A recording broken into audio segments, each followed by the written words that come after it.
नमो सिद्धाणं नमो आयर्याणं नमो वज्रायणं नमो लोये सवसाहुं तीन भुवन में सार वीतिराग विज्ञानता शिव स्वरूप शिवकार नमः त्रियोग समाहिते।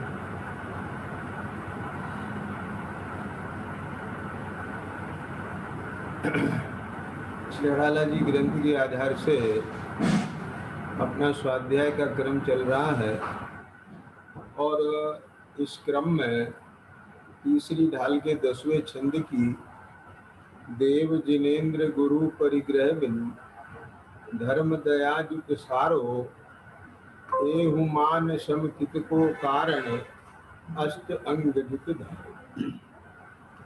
ये चर्चा अपनी चल रही है और इस संदर्भ में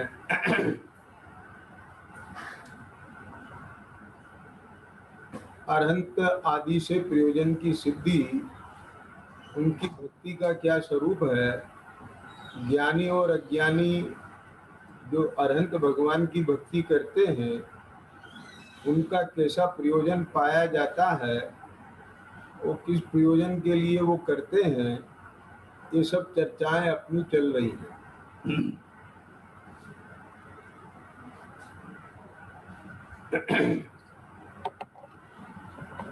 कल ये चर्चा की थी 7वें अधिकार में प्रश्न क्रमांक 222 से कि कितने ही जीव भक्ति को मुक्ति का कारण मानकर वहाँ अति अनुरागी होकर प्रवर्ते हैं। वो क्यों ना प्रवर्ते हैं? क्योंकि जिसको उन्होंने अपनी मुक्ति का कल्याण का कारण माना है उसके प्रति अनुराग होना स्वाभाविक है। ध्यान देना, जो सम्यक के सन्मुख जीव है वो अति अनुरागी होकर कौन से कार्य में प्रवृत्ता है कि वो तत्व विचार के कार्य में प्रवृत्ता है। आप समझे ना, इसका अर्थ ये नहीं है कि उसे अरहंत की भक्ति नहीं है। इसका अर्थ ये नहीं है कि वो अरहंत आदि की भक्ति नहीं करता है। इसका अर्थ ये नहीं है कि उसे अरहंत से अनुराग नहीं है। ध्यान देना, एक पुत्र जो पिताजी की वैसे तो बहुत भक्ति करता है, लेकिन उनके वचनों का कोई श्रवण नहीं करता, विचार नहीं करता, उसका पालन नहीं करता। आप समझ गए ना। और एक पुत्र है जो अति अनुराग करता है कि मेरे पिताजी मुझसे क्या चाहते हैं,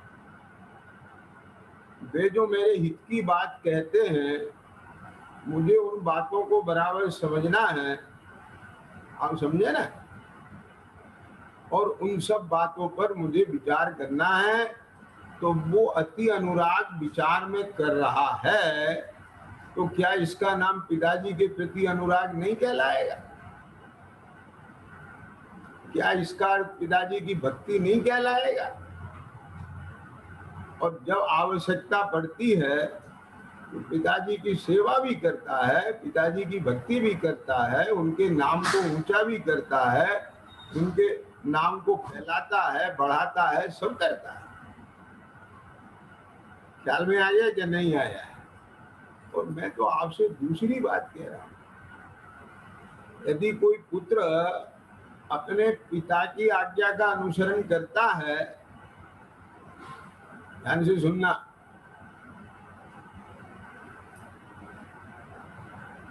तो पिता का नाम तो अपने आप रोशन कर देगा वो। क्यों?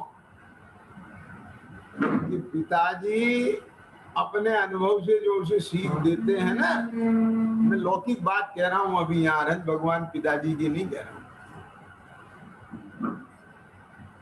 वो भले ही खुद ना पढ़ पाए हो,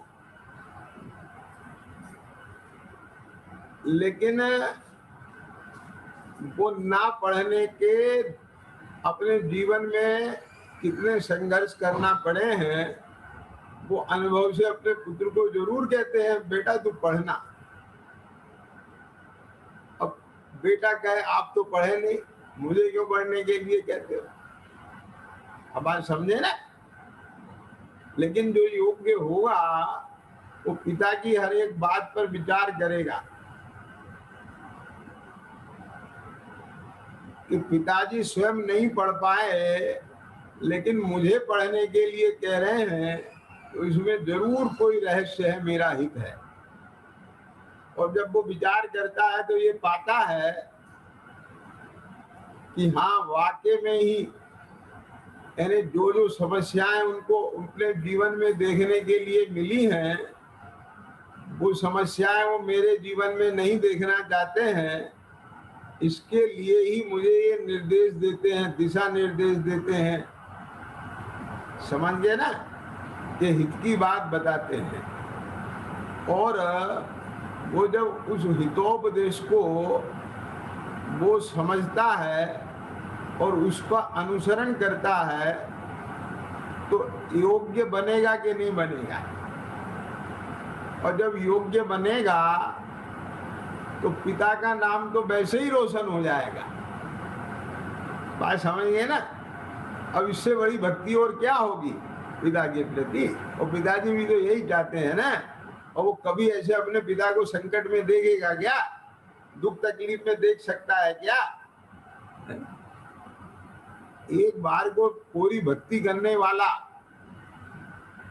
उसका मतलब हल ना हो तो वो भले ही उनसे बायकाट कर जाए, लेकिन जिसने उनके एक एक बात को सुना है, समझा है, तोला है, विचार किया है, भले पिताजी ने उसे धन नहीं दिया, ज्ञान नहीं दे पाए, अनपढ़ थे, लेकिन ज्ञानवान होने का ज्ञान तो दिया है ना। स्वयं अच्छे इंसान नहीं बन पाए लेकिन उसे अच्छा इंसान बनने की प्रेरणा तो दी है ना। बात समझ में आया कि नहीं आया? तो उसे इस बात की भक्ति नहीं आएगी जब वो अच्छा इंसान बनेगा कि आज जो भी कुछ हूं मैं मेरे पिता की प्रेरणा की वजह से हूं। तो वो भक्ति नहीं है। क्या वो देख सकता है अपने पिता को दुखी? आप समझ गए क्या? ख्याल में आई बात? तो यहां देखो, सम्यक के सन्मुख जो जीव है उसको अपने कार्य का हर्ष बहुत है। ये पढ़ा था ना। और क्या पढ़ाया था कि अति अनुरागी होकर, ख्याल में आया ना? देखो मैं निकालता हूं।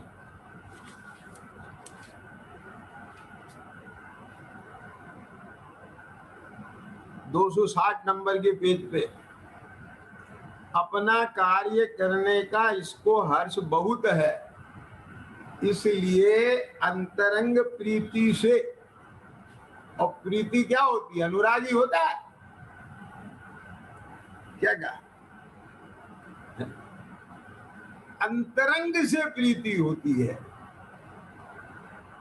एक तो बाहर की प्रीति होती है, एक अंतरंग प्रीति होती है। समझ में आया कि नहीं? इसलिए अंतरंग प्रीति से उसका साधन करता है। किसका साधन करता है? कि जो उनने उपदेश में सुना है। अब यहाँ 222 पेज पर जो अपनी कल चर्चा कर रहे थे कि कितने ही जीव भक्ति को मुक्ति का कारण जानकर वहां अति अनुरागी होकर प्रवर्ते हैं। ये तो ऐसे अन्यमती भक्ति से मुक्ति मानते हैं, वैसा इसके श्रद्धान हुआ। परंतु भक्ति तो राग रूप है, राग से बंद है, इसलिए मोक्ष का कारण नहीं है। जब राग का उदय आता है तब भक्ति न करे तो पापानुराग हो, इसलिए अशुभ राग छोड़ने के लिए ज्ञानी भक्ति में प्रवर्तते हैं और मोक्ष मार्ग को बाह्य निमित्त मात्र भी जानते हैं। परंतु यहाँ ही उपादेयपना मानकर संतुष्ट नहीं होते, शुद्धोपयोग के उद्यमी रहते हैं। है ना? तो कल बहुत अच्छे से इसका मंथन करके बात निकली थी कि शुद्धोपयोग के उद्यमी रहना माने क्या। अब वो बात रिपीट करने से कोई मतलब नहीं है, अब हम आगे बढ़ते हैं। देखो, यह भक्ति पंचास्तिकाय व्याख्या में कहा है, यह भक्ति केवल भक्ति ही है प्रधान, जिसके ऐसे अज्ञानी जीवों के होती है, तथा तीव्र राग ज्वर मिटाने के अर्थ या कुस्थान के राग का निषेध करने के अर्थ कदाचित ज्ञानी के भी होती है।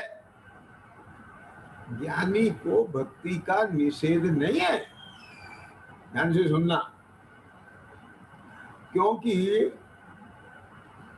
ज्ञानी उस भक्ति में भी मुक्ति देख रहा है। अब वो बताए हम कैसे मुक्ति देख रहा है, सुनना ध्यान से। ज्ञानी की तो क्या समझो आप, उसके अंतर्दशा, उसकी दृष्टि जब बहुत से द्रव्य भावों के बीच में उसने अपना ध्रुव स्वभाव देख लिया, जो त्रिकाल एक रूप रहने वाला है, तो बचा क्या उसकी निगाह से। मेरा मतलब समझ में आया ना? तो भक्ति में भी मुक्ति कैसे देख रहा है वो। ठीक है जैन जी, एक तो उस भक्ति के काल में पाप से मुक्ति हो गई उसे, विषयों से मुक्ति मिल गई उसे, समझ गए है ना। और जो बाकी की तीव्र कषाय रूप क्रोधादि भाव हैं, उनसे भी मुक्ति हो गई उसे, बच गया वो उन सब से। ख्याल में आया ना? जैसे बहुत बारिश बरस रही है, ओले बरस रहे हैं, अब वो एक शेड़ के नीचे आ गया तो बच गया ना वो उससे। तो ये भी एक तरह से मुक्ति मिल गई ना उसे पाप से। अब और सुनो दूसरा कि उस भक्ति में भी मुक्ति कैसे देख रहा है। अरे वो भक्ति किसकी कर रहा है, ये किसी मुद्रा की नहीं कर रहा है, जो मोह राग द्वेष से मुक्त हुए हैं उनकी कर रहा है। जिन्होंने भव को जीत लिया है, जन्म मरण को जीत लिया है, क्या कहा, उनकी भक्ति कर रहा है। पंचास्तिकाय जी ग्रंथ में प्रारंभ में अमृतचंद स्वामी ने समय व्याख्या में टीका की है ना, उसके लिए जैसे समय सार की टीका की है उन्होंने आत्मख्याति, तो वो मंगलाचरण के रूप में अपन पढ़ते हैं ना, क्या कहा, नवे समय सारा है। तो वहां भी उनने एक देव का मंगलाचरण किया है, स्तुति की है, फिर शास्त्र की है, फिर धर्म की है, देव शास्त्र गुरु की है, समझ गए ना। और फिर उन्होंने 3 श्लोकों में पंचास्तिकाय ग्रंथ का कंटेंट बताया। तो आप देखना वहां भी उन्होंने एक विशेषण का प्रयोग किया है कि आपने भव को जीता है। समझ में आया? पहली गाथा की टीका में उनने ये कहा है कि आपने भव को जीता है। ख्याल में आ गया? जन्म मरण को जीतने वाले की भक्ति है ये, जो जीत चुके हैं वे हो गए अनंत सिद्ध, और जो जीतने वाले हैं, जीत के नजदीक हैं, वे हो गए आचार्य उपाध्याय साधु। और जो जीतने का स्वरूप बताया गया है वो श्रुत। ख्याल में आए हैं? तो देव शास्त्र गुरु में यही है। तो इनकी भक्ति माने उस भक्ति में मुक्ति को देखना, अरे भक्ति में मुक्ति को नहीं देखना, मुक्ति का अनुराग होना इसका नाम भक्ति है। क्या बोला मैंने? ये फर्क क्या है, सुनना ध्यान से। अज्ञानी भक्ति में मुक्ति देखता है और ज्ञानी को मुक्ति की भक्ति होती है। जिन्हें समझ में आया कि नहीं अंदर? क्या बोला मैंने? पॉइंट पकड़ में आया ना? क्या कहा? नहीं समझ में आया? वो तो भक्ति में मुक्ति देखता है, भक्ति से मुक्ति देखता है, भक्ति को मुक्ति का कारण मानता है।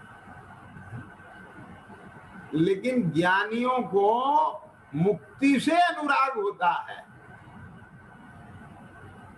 तो वो अनुराग भक्ति कहलाती है। अंतर पकड़ में आ गया कि नहीं आया? क्या कहा? कदाचित ज्ञानी के भी होती है। तो कदाचित क्यों लिखा, हमेशा क्यों नहीं लिखा? क्या समझ में? देखो, एक प्रवृत्ति की अपेक्षा से लिखा है। वो हर समय भक्ति में थोड़ी लगा रहता है ज्ञानी। जो भगवान ने कहा है, जो पिताजी ने कहा है, उस आज्ञा का भी अनुसरण करेगा कि नहीं करेगा? कि हर समय पिताजी की भक्ति में लगा रहेगा, पिताजी आप ऐसे हो, ऐसे हो, ऐसे हो, ऐसे हो। समझ में आया कि नहीं? उनको ही खुश करने में लगा रहेगा। एक शिष्य है, गुरु विद्यार्थी है, वो गुरुजी की चापलूसी में लगा रहेगा। आप गुरुजी ऐसे हैं, आप मैडम ऐसी हैं, आप सर ऐसे हैं, यही लगा रहेगा। कदाचित करता है, जब प्रसंग पड़ता है तब करता है। क्या समझ में है? अपनी पढ़ाई करता है, जो उनने बताया है उसको बैठ करके उस पर विचार करता है, चिंतन करता है, सब करता है। आप समझे ना? और जब प्रसंग पड़ता है तो उनके गुणगान भी करता है, बहुमान भी करता है। देखिए समझ में आया कि नहीं है? देखो, दो बातें हैं। लोक में आपने ये शैली सुनी होगी कि कुछ लोग कहते हैं, मैं ये बात आपको खुश करने के लिए नहीं कह रहा हूं, खुश होकर कह रहा हूं। क्या कहा? आप समझ में आया ना दोनों का फर्क? खुश करने के लिए कहना माने चापलूसी, और खुश होकर कहना माने यथार्थ। खुशी से कह रहा हूं, अपनी खुशी से कह रहा हूं, अपनी खुशी के लिए कह रहा हूं। क्या कहा?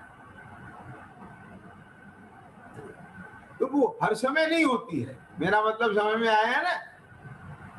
अब इसका अर्थ ये नहीं निकालना कि कदाचित होती है, माने भक्ति को ऐसा बिल्कुल कदाचित होती, ऐसा ऐसा ऐसा भाव नहीं निकालना। वो कदाचित होती है, लेकिन 100% होती है, सच्ची होती है, वास्तविक होती है, अंतरंग से होती है। समझ में आया कि नहीं है? दिखावा नहीं होता है उसमें। क्या क्या बात पकड़े ना? नहीं तो एक अर्थ ऐसा भी समझ सकते, कदाचित होती है, मुंह से बना के कहीं कदाचित होती है। मेरा मतलब समझ में आया ना? लेकिन इसका अर्थ ये भी नहीं निकाल लेना कि उसको उसकी बहुत अधिकता होती है, अज्ञानी की तरह से वो मुक्ति का ही कारण भक्ति को मान लेते हैं। ये सारी चीजें, मेरा मतलब यथा योग्य आपके ज्ञान में आना चाहिए। अब देखो, फिर उसने प्रश्न पूछा है, ऐसा है तो ज्ञानी से अज्ञानी की भक्ति की अधिकता होती होगी? कि अज्ञानी ज्यादा भक्ति करता होगा? सुनो ध्यान से उत्तर। यथार्थता की अपेक्षा तो ज्ञानी के सच्ची भक्ति है। अगर सच्ची बात पूछते हो यथार्थ में, तो सच्ची भक्ति, यथार्थ भक्ति ज्ञानी के है, अज्ञानी के नहीं। अरे अज्ञानी को तो उनका स्वरूप ही पता नहीं है, और स्वरूप पता चल जाए तो अज्ञान रहे ही नहीं। अब समझे ना? और यथार्थ स्वरूप जाने बिना यथार्थ भक्ति होगी कैसे? क्या बोला? जैसा स्वरूप जानेगा वैसी भक्ति होगी। उन्हें अधम उतारेगा तो वो अपने को तारने वाला कहेगा उनको।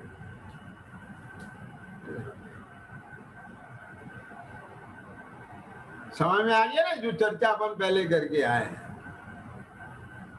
दीनदयाल कहेगा तो मैं दीन हूं, मेरे पे दया करो, ऐसी भक्ति होगी। तो जैसा उनका स्वरूप जानेगा वैसी ही भक्ति करेगा। यथार्थ स्वरूप जानेगा तब यथार्थ भक्ति आएगी।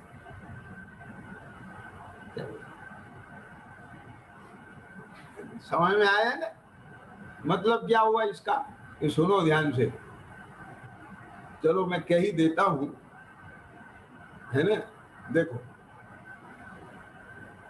अज्ञानी केवल भक्ति पे डिपेंड है। क्या कहा? और ज्ञानी भगवान ने किस विधि से कर्म चतुर किए, प्रभु किस विधि की ने कर्म चतुर। अब कर्मों की अपेक्षा ही बात कह रहे हैं, तो ध्यान से सुनना। जिन्हें प्रमाण का विषय स्पष्ट है ना, तो उनके न्याय सम्यक होते हैं। तो जब हम ये कह रहे हैं कि उन्होंने किस विधि से कर्म चतुर किए, तो यानी कर्म सापेक्ष कथन कह रहे हैं, क्योंकि वहां कर्म भी चतुर हुए हैं, अकेले कर्म चतुर नहीं हुए हैं।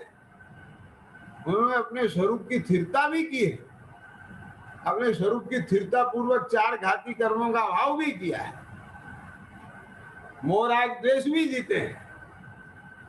बात समझ में आया है ना? वो सब कुछ है वहां पर, लेकिन एक बार में किसी एक विवक्षा से ही कथन किया जाएगा, तो बाकी अपने आप समझ लेना चाहिए। तो क्या कह रहे थे हम कि उनसे तो ये सीखना है। अब अज्ञानी तो केवल भक्ति पे डिपेंड है, आगे समझ में। और ज्ञानी तो सबसे पहले उनने इन परमात्मा का चुनाव ही इसीलिए किया है क्योंकि ये परमात्मा ये कहते हैं कि देख, इस जगत में तेरा भला बुरा कोई दूसरा नहीं कर सकता, और तू किसी का भला बुरा नहीं कर सकता। धनपाल जी, सुनना बहुत मार्मिक बात है कि ऐसे भगवान मुझे क्यों पसंद आए, कोई मेरे से पूछे तो मैं क्या जवाब दूंगा, वो मैं बता रहा हूं।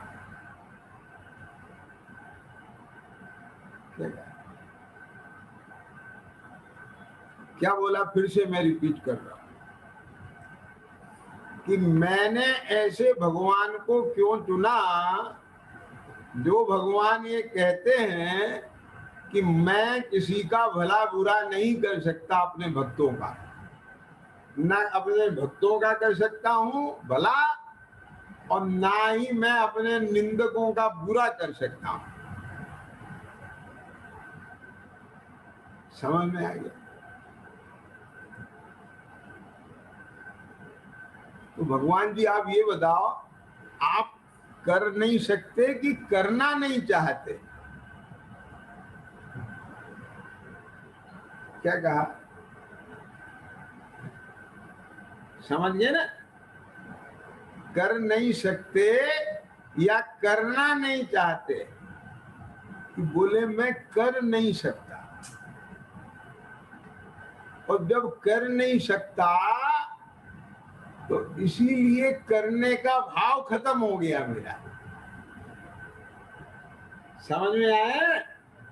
अनादिकाल से भ्रम था मैं कर सकता हूं, लेकिन जब ये भ्रम मिटा, मैंने भी पूर्व के अनंतों से बात सुनी कि कर नहीं सकते, तो भ्रम मिटा, और फिर जो आदत पड़ी थी वो आदत गई, यानी विकल्प मिटे।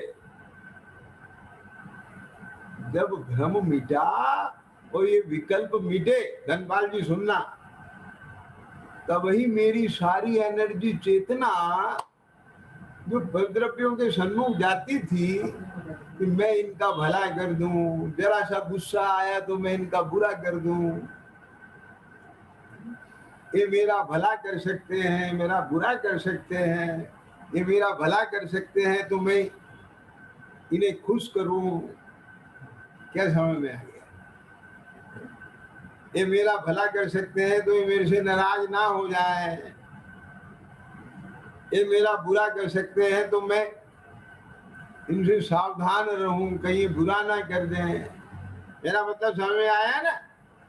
तो मेरी सारी एनर्जी इसी में लगी थी, लेकिन जब मैंने देखा, जाना कि मैं कर ही नहीं सकता हूं और कोई मेरा नहीं कर सकता है, तो मोह मिटा और वो विकल्प मिटे, और वो सारी चेतना जब अंतरोन्मुख हुई तो विकल्प मिट गई, आकुलता मिट गई, आकुलता मिट गई, निराकुलता आई, तो मैं तो निराकुलता को भोगने में लग गया अपनी। क्या समझ में आया? अब निराकुलता से, पर मैं कुछ भी करने की आकुलता के अभाव से, निराकुलता से मैंने अपने स्वरूप को देखा, अपने रूप को देखा, उसी में अहम पना किया, उसी को जानने में लग गया, उसी में मगन हो गया। समझ में आ गया कि नहीं आया? मोह भी मिट गया और राग द्वेष के विकल्प भी मिट गए। इस तरह से मैंने सहज ही क्या था, बात समझ में आया कि नहीं आया? आनंद में रहते हुए, कष्टों को सहते हुए नहीं, और मैं अपने आनंद और निराकुलता को भोगते हुए सहज ही संबल प्रकट कर लिया, सहज ही निर्जरा कर ली, और मैं सहज ही परमात्मा बन गया। क्या समझ में आया? ऐसा मुझे मेरे अरहंत ने बताया, तो इसलिए मुझे ये अरहंत पसंद आए हैं। के जैन जी, मैं दे रहा हूं जवाब।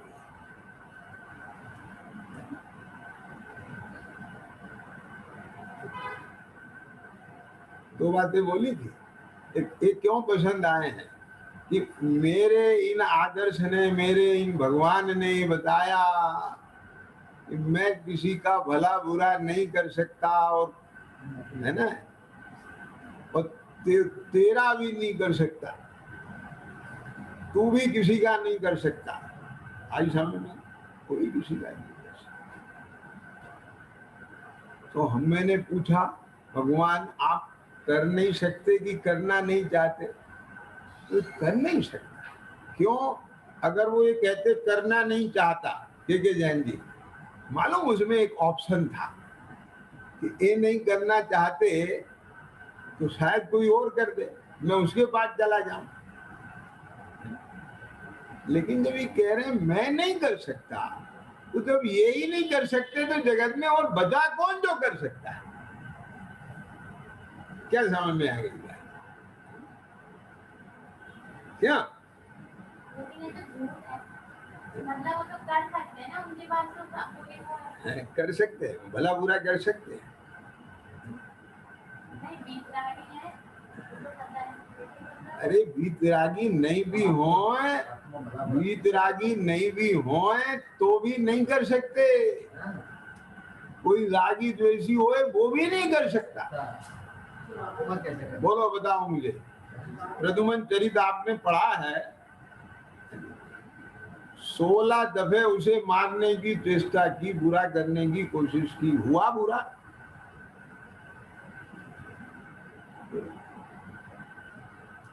ये सारी दुनिया बोलती है जाको राखे साइया मार सके न कोई। वो साइया कौन है? वो साइया कोई और नहीं है, वो जीव के स्वयं अपने कर्म का उदय है। तो बोले साहब कर्म का उदय तो भला बुरा कर सकता है ना। कि सुनो, मेरे अरहंत ने ये भी बताया है कि कोई भी कर्म का उदय तेरा भला बुरा नहीं करता। क्यों? क्योंकि कर्म का उदय परद्रव्य है, उसका तेरे चतुष्टय में प्रवेश नहीं है।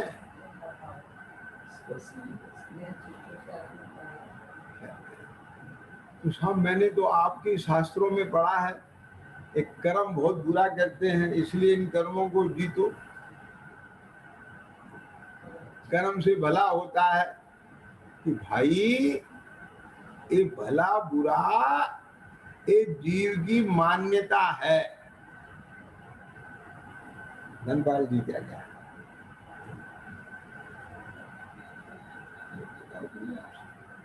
शरीर में कुष्ठ रोग होने से बुरा होता है, कामदेव जैसा शरीर होने से भला होता है।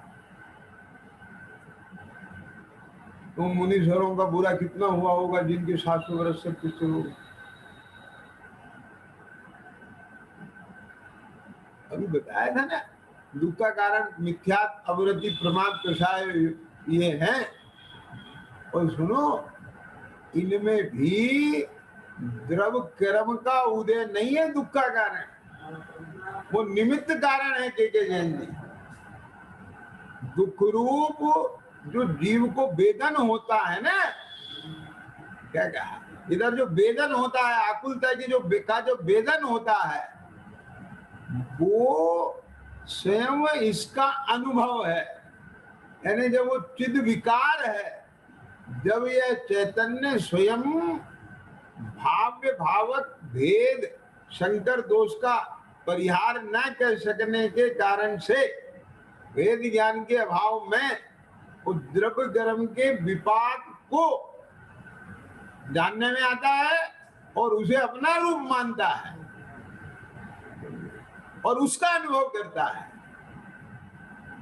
स्वयं उस रूप होता है,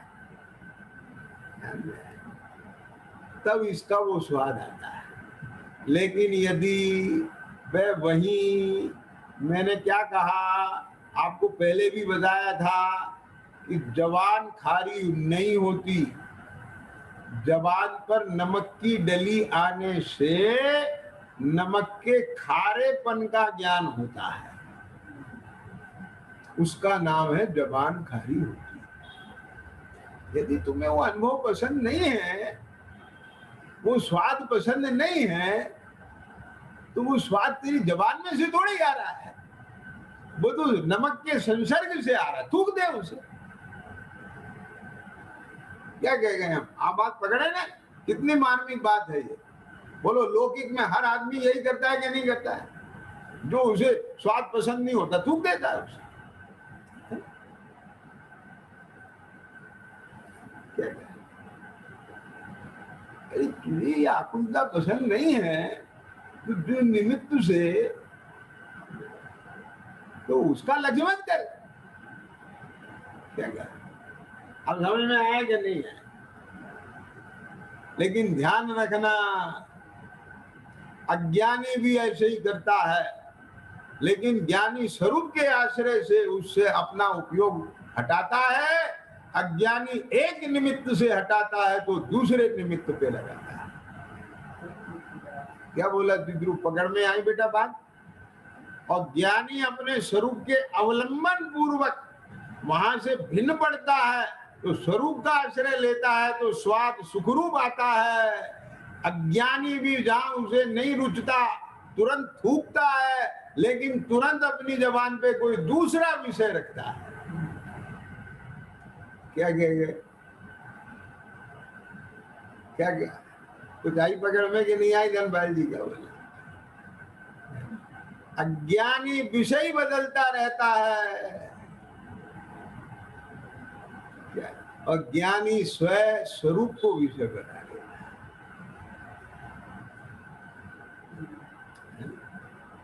ये बहुत बड़ा फर्क है, ये हल्की बात नहीं है। क्या आप समझे? तो बात क्या चल रही थी? बात ये चल रही थी कि मैं क्या जवाब दूंगा। तो बोले मेरे को ये भगवान इसलिए पसंद आए हैं, इनने ये बात कही कि देखो मैं तुम्हारा कुछ भला बुरा नहीं कर सकता, और सुनो मैं क्या कोई नहीं कर सकता, और तुम जब कोई किसी का नहीं कर सकता तो तुम भी किसी का नहीं कर सकते। क्या अंडरस्टूड हो गई कि नहीं इसमें बात? तो भगवान ही नहीं कर सकते, भगवान कह रहे हैं कोई भी नहीं कर सकता, तो फिर मैं कैसे किसी का कर सकता हूं? क्या बोले?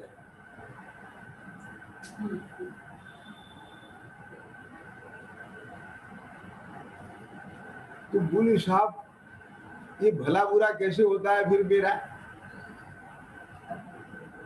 ये सब तेरी कल्पनाएं हैं, मोह है। उस मोह में जीने से ही तेरा बुरा होता है, और उस मोह से निकलने में ही तेरा भला होता है।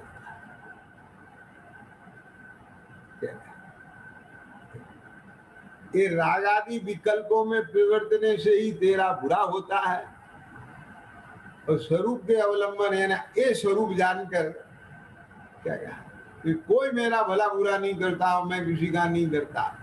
बात ये है मेरा भला होता कहाँ है, मेरा बुरा होता कहाँ है? क्यों? मैं हूं अपने में स्वयं पूर्ण। जब मैं अपने में पूर्ण हूं तो मेरा भला क्या होगा? पूर्ण को और क्या पूर्ण करोगे? क्या अपूर्ण का पूर्ण बना हो तो भला हो। समझ में आया कि नहीं? मैं जीवत्व पने से जीव हूं। साहब तुम जीव तो हो, पर हो तो संसारी। बोले मैं संसारी मोक्ष का भेद ही नहीं देख रहा हूं, मैं तो जीव बनने से अपने को जीव देख रहा हूं। अब मेरे जीव बनने में कोई शंका किसी को हो तो आगे बोलो। और मैं जब अपने को जीव बनने से जीव देख रहा हूं, केवल जीव देख रहा हूं, अब इसमें कोई तीन लोक तीन काल के अंदर आगे बता दे कि तू अभी अधूरा जीव है।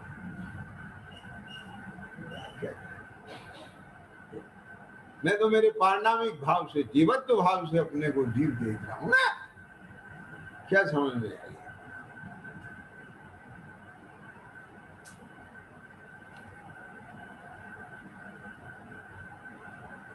मैं हूं अपने में पूर्ण, तो मेरे में और क्या पूर्णता हो? गुरु साहब अभी वो पर्याय अपूर्ण है ना, वो दशा तो अपूर्ण है ना। कि सुनो, अपने परिपूर्ण स्वरूप को अहम करने से, उस रूप अपने को जानने से, उसी का ध्यान करने से, उसी की लीनता से, उसी की महिमा से, उसी के आश्रय से ही ये दशा की भी अपूर्णता मिटती है, और कोई तीन लोग तीन काल में दूसरा उपाय नहीं। समझ में आ रही है बात? हमने ऐसे ही अरहंत नहीं पकड़े हैं, बहुत अच्छे से विवेक पूर्वक परीक्षा करके इन अरहंत को पकड़ा है। पूछो हमसे क्या पूछना है?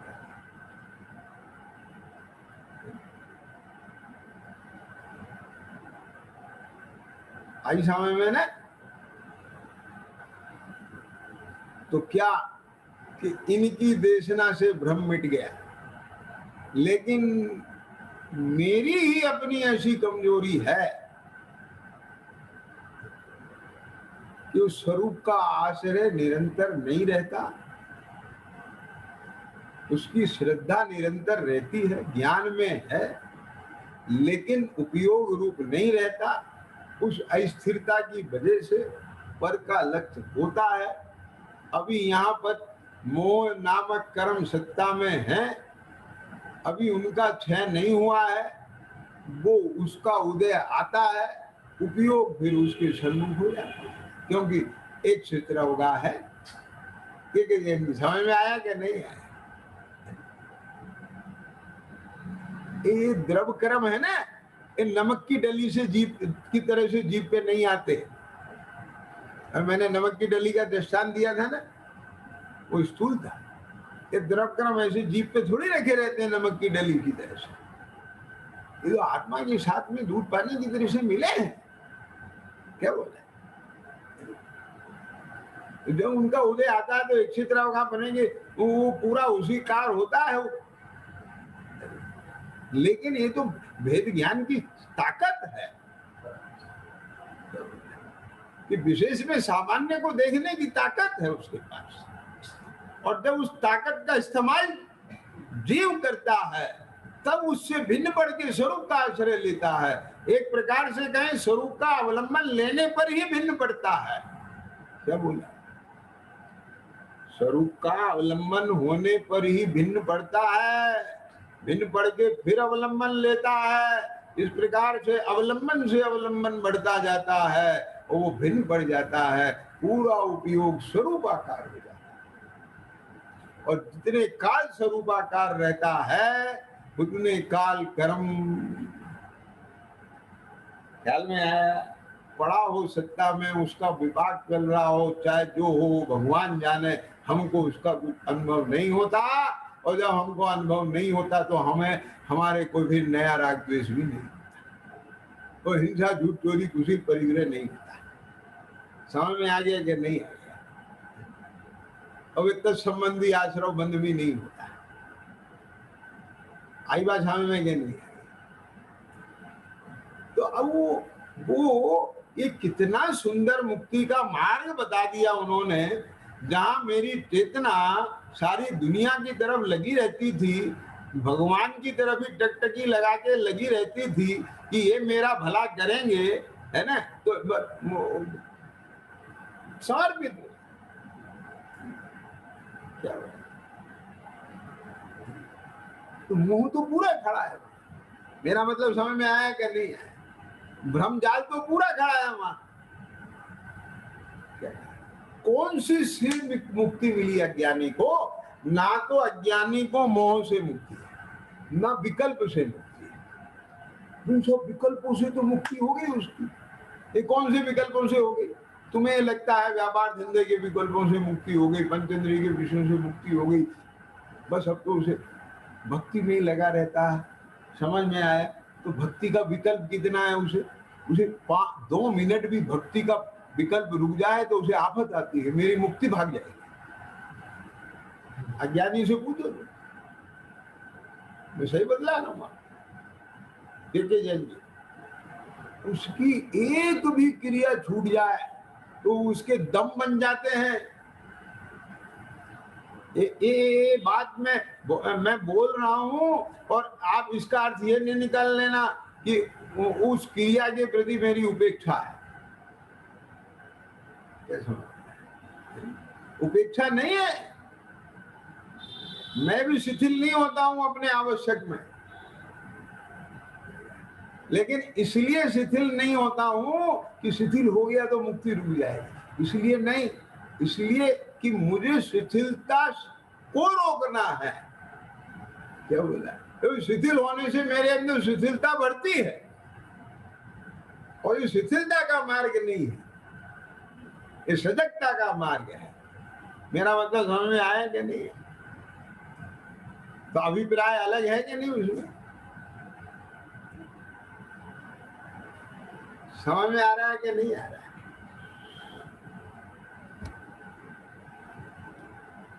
तो भैया बात ऐसी है, यथार्थता की अपेक्षा से देखा जाए तो ज्ञानी के सच्ची भक्ति होती है। क्यों होती है सच्ची भक्ति? इसलिए होती है क्योंकि उसने यथार्थ रूप में अनंत को जाना है। तो और बताएं बात, एक चीज बताओ, अपन अनंत की भक्ति करते हैं तो जो अपने परिणाम चलते हैं भक्ति के काल में, उसका वेदन हम करते हैं कि अनंत करते हैं? विचार करो, कौन करता है उसका? अब यहाँ नहीं समझ में आएगी बात, क्योंकि अरहंत तो उपस्थित है नहीं, यहाँ तो अरहंत की प्रतिमा है। धनपाल जी, आप समझना, जैसे आप सब लोगों को कह रहा हूं, मैं अकेले का नाम नहीं ले रहा हूं, आपकी कोई भक्ति करे, प्रशंसा करे, समझ में आ गया? तो उसके प्रशंसा करने से, उसके द्वारा आपकी प्रशंसा करने से आपको क्या मिलता है? बोले हमको तो बुलबुली होती है, मजा आता है। कैसा बताएं? ये सुनो, हो सकता है वो झूठी प्रशंसा कर रहा हो और आपको मजा असली आ रहा हो। क्या कहेगा? क्या कहेगा? पकड़ में आई कि नहीं आई बात? नहीं आई? हिंदू जी क्या कहा? अरे लोग बात झूठी भी तो तारीफ करते हैं कि नहीं करते? तो झूठी तारीफ करने वाले को कितना मजा आ रहा होगा आपकी तारीफ करने से? नहीं समझ में आया? आप किसी की मन से अच्छे खुशी से तारीफ करते हैं, वो बहुत अच्छे हैं, बहुत अच्छे हैं, तो आपको भी अच्छा लगता है। मेरा मतलब समझ में आया कि नहीं आया? अब वो मन से कर ही नहीं रहा है, उसे कुछ अच्छा नहीं लग रहा है, वो तो प्रोफेशनल वे में सेल्समैन की तरह से ऊपर से स्माइल पास कर रहा है। क्या में आया ने? जैसे वो समझ में आ गया कि नहीं आ गया? क्या तो उसे कैसा लग रहा है? उसे कुछ नहीं लग रहा है और आपको मजा आ रहा है। अब आगे समझ में कि नहीं है? उसे कुछ नहीं मिल रहा है और आपको बहुत कुछ मिल रहा है। तो मैं आपसे पूछता हूं, तो उसको उसके परिणाम का भोग हो रहा है ना? उसे क्यों कुछ नहीं हो रहा है? कि उसने कुछ दिया ही नहीं है। तो समझ में आया कि नहीं आया? अगर वो आपको अपने अंतरंग से परिणाम देता, प्रीति देता, भक्ति देता, प्रशंसा देता, खुशी देता, तो उसे खुशी मिलती। उसने कुछ दिया ही नहीं है, उनने तो आर्टिफिशियल शब्द दिए हैं। जैसे आर्टिफिशियल फ्लावर होते हैं बिना खुशबू के, तो उनने तो बिना परिणामों के शब्द दिए हैं आपको, मधुर मधुर मीठे मीठे सुंदर दिखने वाले शब्द दिए हैं। ख्याल में आया कि नहीं आया? क्या बिना अंतरंग की मुस्कुराहट के मुस्कुराहट दिए बाहर की, तो वो ही उसे बेरंग में आया और आपने उसे असली मान लिया, तो इसलिए आपको असली मजा आ गया। तो अब इससे ये बात नक्की हो गई ना कि भक्ति का वेदन भक्त करता है। क्या कहा? भगवान नहीं करता। समझ में आ गया कि नहीं आया? तो अपन जो भगवान की भक्ति करते हैं, क्या वो भक्ति भगवान तक पहुंचती है? चित्र समझ में आ रहा है कि नहीं आ रहा है? क्या कहा? दिनेश सुन रहा है कि नहीं सुन रहा है? क्यों क्यों दिनेश? आ रही है बात समझ में? क्या हमारी भक्ति भगवान तक पहुंचती है? नहीं पहुंचती। ये क्यों? क्योंकि हम अपनी भक्ति का वेदन खुद करते हैं। समझ में आ गया? ये बात कैसे कह रहे हो? बोलो, अब उसने झूठी तारीफ करी आपकी बिना खुशबू की, तो वो आप तक पहुंचती तो आपको मजा कैसे आ गया? तो समझ में आ गया कि नहीं आया? क्लियर हो गया ना? आपके ज्ञान में जैसा ये आया, उसका मजा आपने लिया है।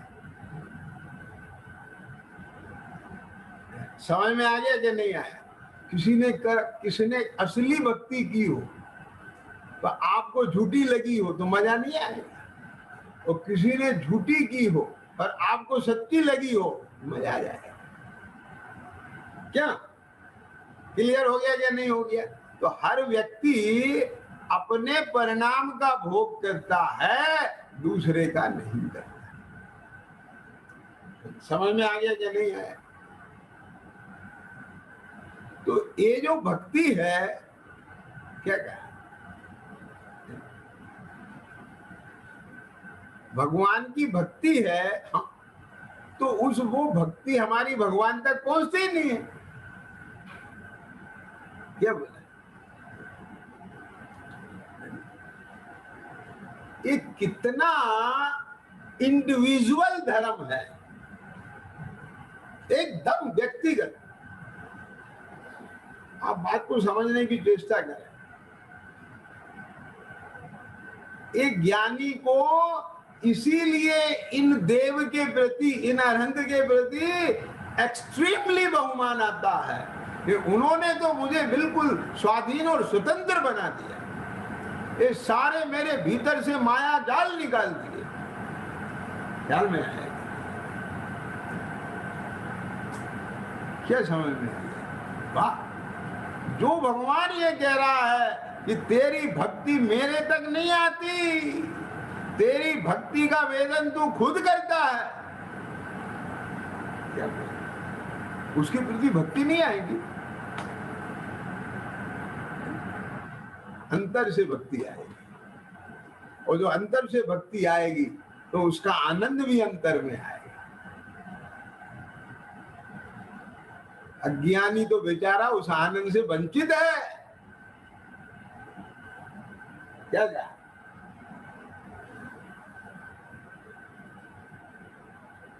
समझ में आया कि नहीं आया? गजब की बातें हैं।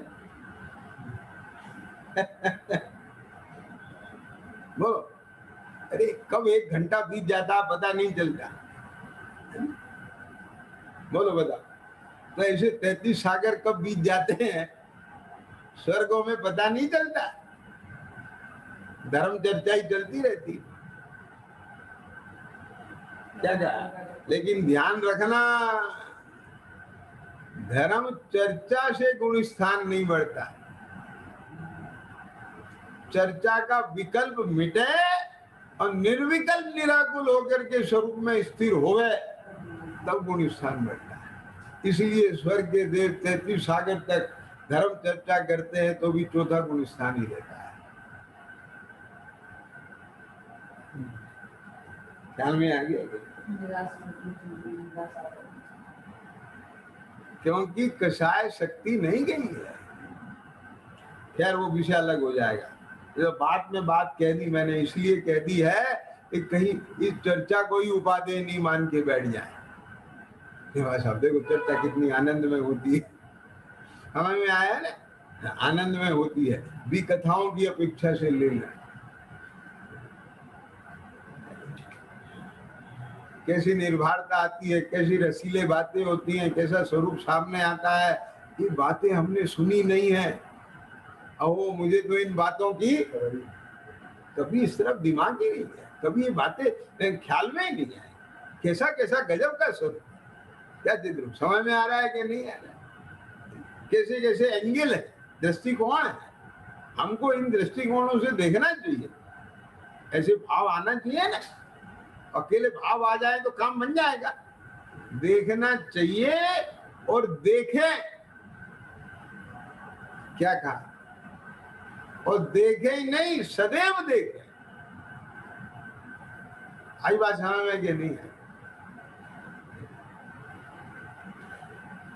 तो बात ये चल रही थी कि यथार्थता की अपेक्षा से तो ज्ञानी के सच्ची भक्ति है, अज्ञानी के नहीं है। और राग भाव की अपेक्षा से अज्ञानी के श्रद्धान में भी उसे मुक्ति का कारण जानने से अति अनुराग है। क्योंकि उसका राग तो बहुत पावरफुल है ना, अनंतानुबंधी है ना। अभी क्या क्या समझ में आए?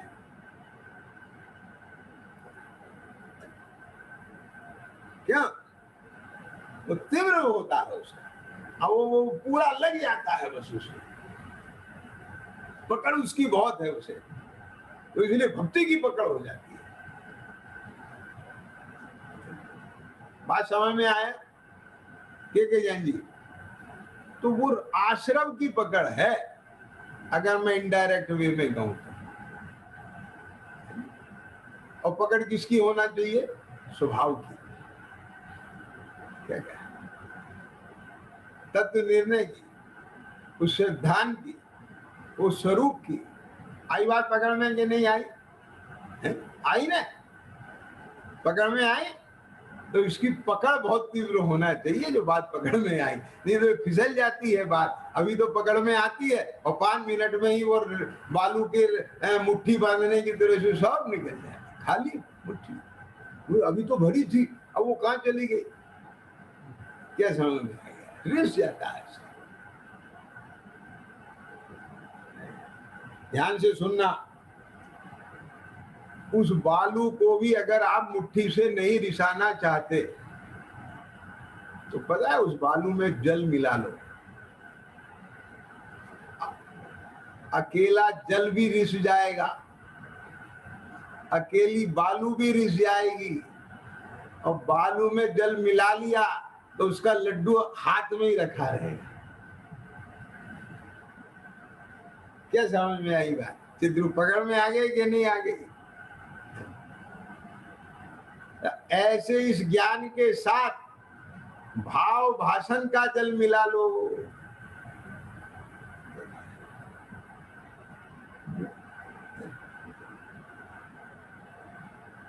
समझ में आ गया ना?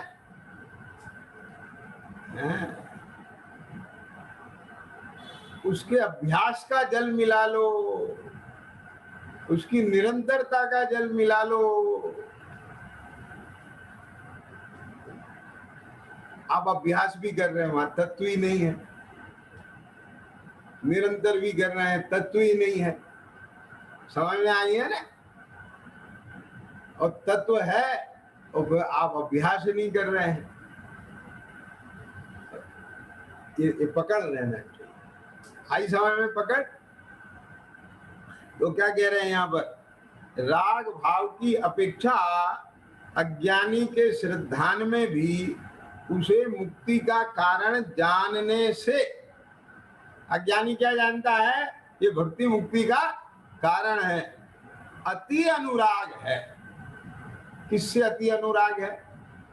भक्ति से। ज्ञानी के श्रद्धान में शुभ बंध का कारण होने से, जानने से कि ये भक्ति का भाव भी विकल्प है, शुभ राग है, पुण्य के बंध का कारण है। समझ में आया ना? वैसा अनुराग नहीं है। अब ध्यान से सुनना जरा।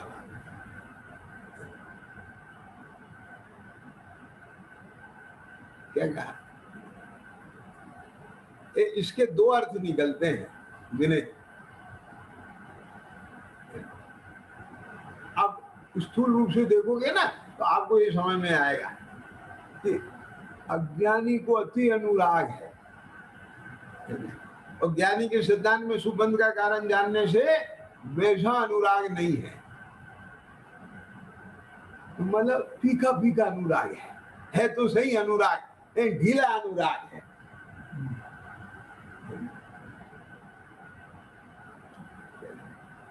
बात समझ में आ गया ना? इसमें शब्द क्या लिखा है? वैसा अनुराग नहीं है। एक कैसा कि मोह सहित जैसा अनुराग नहीं है, मोह रहित अनुराग है। अज्ञानी का अनुराग कैसा है? ये मोह सहित है, वहां भ्रम है, उसने उसे मुक्ति का कारण माना है जबकि वो बंध का कारण है। तो एक क्वालिटी अलग हो गई। और ज्ञानी को भी अनुराग है, लेकिन भ्रम बिना का अनुराग है, और वो अनुराग इसीलिए है क्या क्या कि उन्होंने भ्रम मिटाया है, एक सम्यक दृष्टि दी है। क्या समझ में? तो क्वालिटी बदल गई ना अनुराग की। तो वैसा अनुराग है जैसा ज्ञानी को है। बोलो बता, ये निकालना, वैसा अनुराग नहीं है। ख्याल में आ गया ना? बाह्य में, ये तो अंतरंग की बात हो गई। बाहर में, अभिव्यक्ति में, प्रवृत्ति में कदाचित ज्ञानी को अनुराग बहुत होता है, कभी अज्ञानी को होता है। प्रवृत्ति में कभी ज्ञानी को इतनी धुन चढ़ जाए भगवान की भक्ति की, वो एक लय हो जाए, और कभी ना हो, कभी अज्ञानी हो जाए, कभी ना हो। ये तो बाहर की प्रवृत्ति की बात है। प्रवृत्ति में कभी ज्ञानी को बहुत होता दिखाई देता है, कभी अज्ञानी को बहुत होता दिखाई देता है। समझ में आया कि नहीं आया? अरे एक बात बताओ, जैसी भक्ति ज्ञानी को होती है वैसी अज्ञानी को हो ही नहीं सकती है। तो क्या समझ में आया? तो बताओ अनुराग किसका जा रहा है, किसका यथार्थ है, किसकी भक्ति यथार्थ है? मेरा मतलब समझ में आ गया कि नहीं आया? इस अपेक्षा से शब्द लिखा है यहाँ कि जैसा अनुराग अज्ञानी को है वैसा ज्ञानी को नहीं है। माने उस जाति का नहीं है, उस क्वालिटी का नहीं है। इसका अर्थ ये नहीं निकाल लेना कि उसे अनुराग नहीं है। बात समझ में आया ना? जैसे बच्चे होते हैं ना, अभी 3 साल का बच्चा है, 4 साल का बच्चा है, और उस माँ ने एक बच्चे को और जन्म दे दिया। समझ में आया ना? तो अब वो 2-4 महीने में अब उसको तजब्बा ज्यादा देगी, तो छोटे बच्चे को ज्यादा तवज्जो देती है। तो वो बच्चा क्या कहता है, माँ तू जैसा प्यार इसे करती है मुझे नहीं करती। बड़े वाला कहने लगता है कि नहीं कहने लगता? बोलो क्या, जैसा इसे चाहती है मुझे नहीं चाहती। और उसके माँ से पूछो, मेरा मतलब समझ में आया कि नहीं? तो वो बाहर के वैसा देखता है, यहाँ ऐसा नहीं देखना। क्या कहा कि जैसा अनुराग अज्ञानी को है वैसा ज्ञानी को नहीं है। अज्ञानी को बहुत अनुराग है और ज्ञानी को नहीं है। समझ में आ गया क्या नहीं आया? वो ऐसी जाति का नहीं है। और वो बात की लाइन में क्या लिख रहे हैं पंडित जी? बाहर में कदाचित ज्ञानी को बहुत होता है, कभी अज्ञानी को बहुत होता है। तो इसका मतलब क्या हुआ कि ये जो लिखा है वैसा अनुराग नहीं है। इसका मतलब है कि अज्ञानी की जैसी जाति का अनुराग है वैसी जाति का अनुराग ज्ञानी को नहीं है। मतलब अज्ञानी को भ्रम सहित अनुराग है, और उसका अनुराग यथार्थ है, भ्रम बिना का है, सच्चा है, यथार्थ है और वास्तविक है। ख्याल में आ गया कि नहीं? उसके पीछे स्वार्थ है अज्ञानी का, उसका निस्वार्थ है। आई बात समझ में नहीं?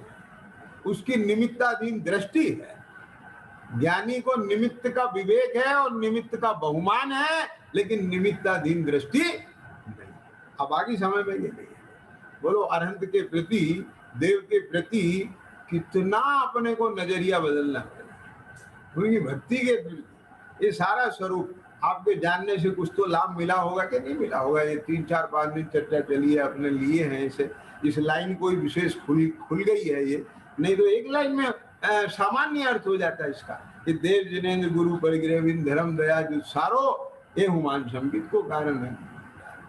अब ये देव साथ गुरु है, ये भी सम्यक दर्शन के कारण है। मेरे को ऐसा भाव आया कि इसके माध्यम से है ना यहाँ ये विषय लिया जाए, और वो लिया तो मन तो यही था कि एक दिन चला।